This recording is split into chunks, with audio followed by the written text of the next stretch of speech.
Hello' everyone, মই প্ৰীতিস্নাই মোৰ অন্যতম ব্লগলৈ সকলোকে স্বাগতম জনাইছোঁ। আজি ওলাইছোঁ চিকাৰীঘাট, চিকাৰীঘাটৰ মামাহঁতৰ ঘৰ আছে আৰু তাতে বিয়া আছে। মই সৰুৰ পৰাই চিকাৰীঘাটতে ডাঙৰ হোৱা, নদীয়ে খহোৱাৰ বাবে আমি দেৰগাঁৱলৈ আহিবলগীয়া হ'ল। তাৰ পাছত এয়া আহি মই মামাৰ ঘৰ পালোহি আৰু আইতা এইকণতে বহি আছে।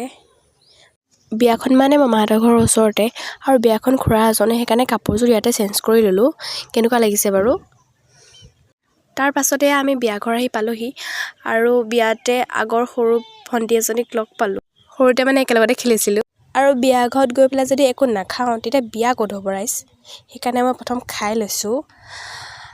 তাৰ পাছতে খাই বৈ আজৰি হৈ মই অকণমান বহি লৈছোঁ।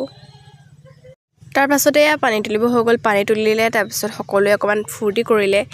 তাৰ পাছত আমি সকলোৱে কইনাক আনিবলৈ ওলালোঁ আৰু আমি কইনা ঘৰ পালোঁহি আৰু আমাৰ সকলোৱে টোপনিয়াই আছে, চবৰে টোপনি ধৰিছে। 3টা বাজি গ'ল। তাৰপিছত আৰু এইফালে হোম পুৰি হ'ল। তাৰপিছতে দৰা কইনা সৰু সুৰা নিয়মবোৰ কৰি ল'লে আৰু ৰাতিপুৱা 5 বজাৰ পিছত আমি কইনাক লৈ দৰা ঘৰ পালোঁহি।